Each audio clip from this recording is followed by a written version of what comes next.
Halo sahabat jiwa, Assalamualaikum warahmatullahi wabarakatuh. Bertemu lagi dengan Bang Jay di Yona Sehat Jiwa. Salam sehat jiwa. Kali ini Bang Jay akan membahas tentang bagaimana stres yang dialami selama rentang kehidupan, baik itu di dunia kerja maupun dalam kehidupan sehari-hari, bisa saja memicu terjadinya diabetes mellitus atau penyakit kencing manis, yang tentu ini termasuk dalam diabetes mellitus tipe 2. Nah, tidak hanya itu, bisa jadi penderita diabetes mellitus yang sudah didiagnosis oleh dokter dan menjalani pengobatan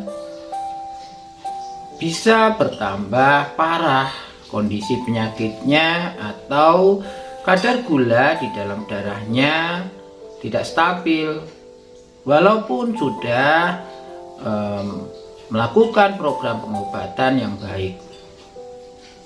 Ternyata faktor stres bisa saja bisa membuat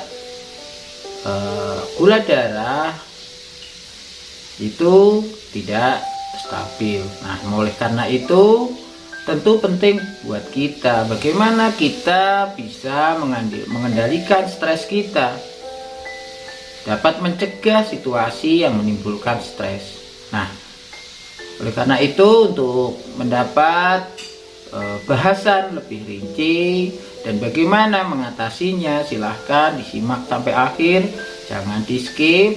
Jangan lupa yang belum subscribe silahkan subscribe dan ikuti video-video dari Yona Sehat Jiwa yang lain. Apakah Anda tahu penyakit diabetes mellitus atau kencing manis dapat memicu terjadinya stres? Stres ini bisa saja bersumber dari penyakit kronis. Karena apa? Karena orang yang didiagnosis diabetes mellitus tentu harus menjalani serangkaian pengobatan. Nah, ini tentu akan merubah gaya hidupnya.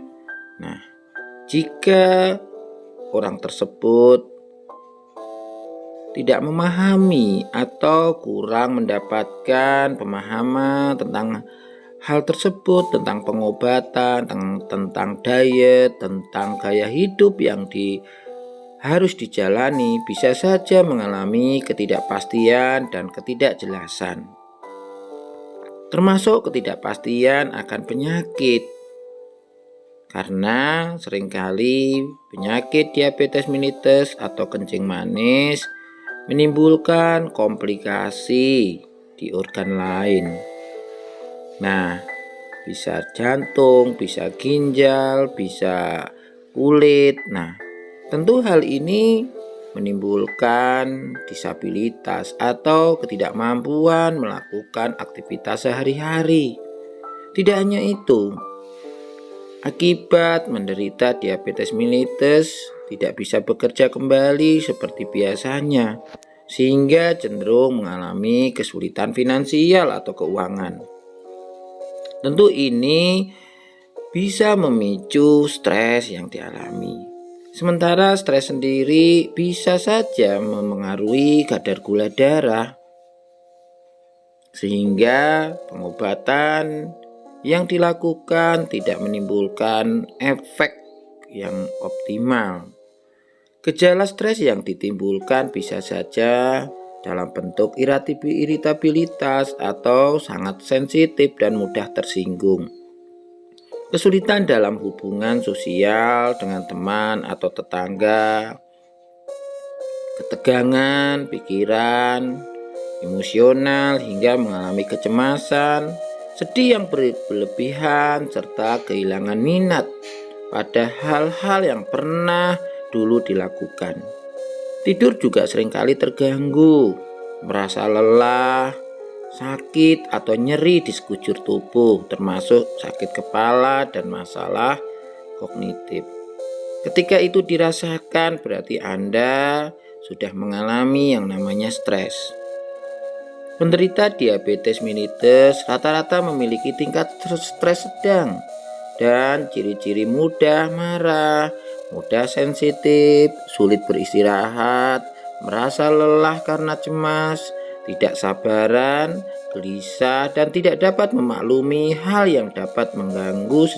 Secara umum, kebanyakan penderita diabetes mellitus seringkali menghabiskan banyak energi untuk merasa cemas, sehingga cenderung mengalami kelelahan dan juga sulit untuk beristirahat. Jadi, bagi Anda yang sudah menderita diabetes mellitus, perlu menghindari stres, atau jika sudah mengalami stres, perlu ada upaya untuk mengatasinya, tentu dengan maksud untuk mengendalikan kadar gula darah. Selain kadar gula darah ini bisa distabilkan dengan diet ataupun dengan minum obat teratur. Stres psikologis memobilisasi respon biologis yang terlibat dalam diabetes mellitus tipe 2, termasuk di dalam pelepasan glukosa dan lipid ke dalam sirkulasi atau ekspresi sitokin inflamasi dan peningkatan tekanan darah. Maksudnya apa? Adanya stres mengatur respon biologis di dalam tubuh yang terlibat di dalam adanya diabetes mellitus tipe 2 dalam melepas gula darah, lemak ke dalam pembuluh darah, serta mengeluarkan sitokin inflamasi atau peradangan, dan ini dampaknya adalah ke dalam peningkatan tekanan darah sehingga bisa jadi tekanan darahnya naik. Paparan stres berulang atau berkelanjutan menyebabkan beban allostatik kronis dengan disregulasi metabolisme glukosa dan fungsi neuroendokrin dan peradangan kronis tingkat rendah. Berdasarkan penelitian menunjukkan disregulasi profil diurnal pelepasan kortisol meningkatkan insiden diabetes tipe 2. Nah, ternyata ada peran kortisol di dalam memicu terjadinya diabetes tipe 2, di mana kortisol ini adalah salah satu yang berperan di dalam timbulnya stres.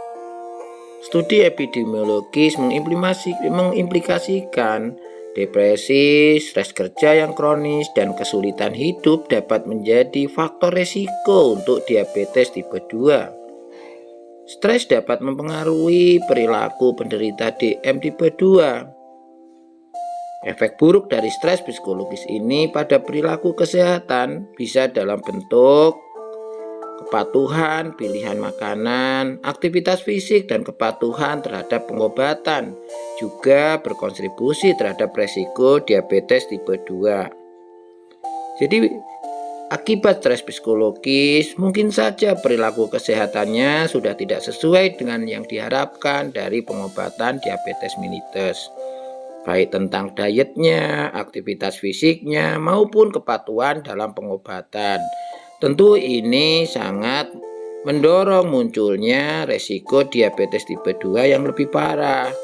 Nah, tentu pada beberapa penderita diabetes mellitus, depresi dan tekanan darah terkait diabetes mellitus dikaitkan dengan kontrol glikemik yang buruk. Nah, resiko lain adalah terjadinya sedih berlebihan dan tekanan darahnya naik karena kontrol glikemik yang buruk dan menimbulkan komplikasi pada kardiovaskuler atau pada jantungnya, pada pembuluh darahnya.